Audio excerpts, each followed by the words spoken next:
All of time and space, everything that ever happened or ever will. Where do you want to start? Hi everyone, Happy New Year! I'm back for 2017. I hope y'all had a wonderful holidays, and I thought what better way to start the year than with a Doctor Who update? Because you can never talk about Doctor Who enough, right? So this is my 5th Doctor Who update. In case you don't know, I'm rewatching the entire series from the 2006 season 1 up until now, 1 episode a day. I share my progress on Twitter at Sandrine, shameless plug. And if you missed any of my previous updates, I'll put the link in the description so you can check them out. So what I'm going to do is I'm going to share my thoughts and experience rewatching season 5, knowing everything that happens later in the series. So spoiler alert if you're not caught up to Doctor Who. So season 5 is the first season for Matt Smith. I've previously said that David Tennant is my favorite Doctor, but Matt Smith is like this close. Like sometimes when I watch his episodes, I'm like, oh, is he my favorite? So close, so close. It's like they're battling that first place. And even though he might not be my favorite Doctor, I mean, almost my favorite Doctor, he does star in some of my favorite episodes of the show. Oh, and Amy Pond also makes her first appearance in this season, and she is my favorite companion along with Rory. I mean, this season is just perfect. So let's talk about it. Episode 1 is the introduction, of course, of the Doctor, Amy Pond, and Rory. I mean, this episode has so many things. It has fish fingers and custard, which I have never actually tried, but I should. Because you know what? It doesn't sound that bad, actually. You get a little fish with a little bit of sweetness. Like, right? Probably not that bad. And then you get one of my favorite line, which is, "Hello, I'm the Doctor. Basically, run." Best line ever. And the alien is like, and bow ties are cool. I don't have a bow tie. I should have brought a bow tie. And Amy Pond, the girl who waited, she waited a lot. I actually have a t-shirt where it says, "The girl who waited." I should have worn it.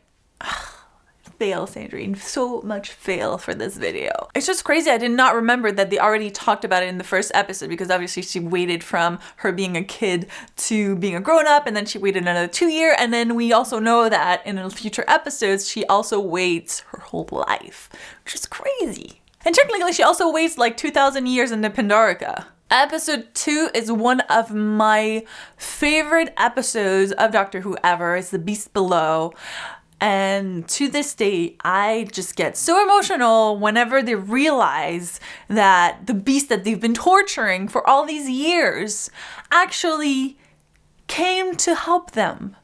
It volunteered to save humanity, to save the children, the last of its kind. It's kind of like, and then, you can see that the Doctor, in a way, is similar, except that he's not like carrying the human race, but he does devote his life to saving humans. Episode 3 is the return of the Daleks, which are now colorful. Episode 4 is the return of Rose Song, which actually in her timeline happens before the episode we saw in season 4 with David Tennant, which is her last episode in which she dies, which is very confusing. But yeah, this is Rose Song before we first met her, if that makes sense. I love that she can fly the TARDIS better than the Doctor, and I love that the Doctor is like, wait, it didn't make that noise. Matt Smith making the TARDIS noise is like the most brilliant thing ever. She's like, it makes this noise because you leave the brake on. Which now I think, so every time that the TARDIS makes this noise, the Doctor literally leaves the brake on. Like, even though he knows this, he still keeps doing it because I guess he just likes noise. I don't know. Poor TARDIS. Every time it's like, take the brake off. Take the brake off. That was terrible, Sandrine. Let's not do that again. Episode 10 is another one of my all-time favorites. It's the Vincent Van Gogh episode, and I always need a lot of tissue available to me because, my God, the tears just keep coming.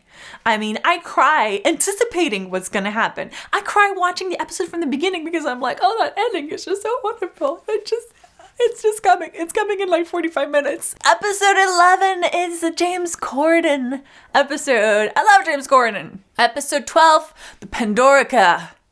And the return of pretty much everybody. All of the Doctor's enemies. And the return of Rory. Episode 13 is the season finale, and it's also when Rory, our Centurion, who for 2,000 years protects the Pandorica and Amy in it, as she's waiting to be awakened. I think it's unimaginable. 2,000 years. 2,000 years! I don't think you can even imagine what that would feel like. I mean, hell, like a year sometimes feels like the longest time ever. So 2,000 years? That's crazy. And then of course we get Amy and Rory's wedding, and Amy starts crying again for no reason, or there is a reason. She just doesn't remember what it is. And then I love the something old, something new, something borrowed, something blue, TARDIS! And the Doctor makes his comeback, and it's wonderful, and they're married, and it's just my favorite season, and I love it. So yeah, season 5, definitely my favorite season of Doctor Who.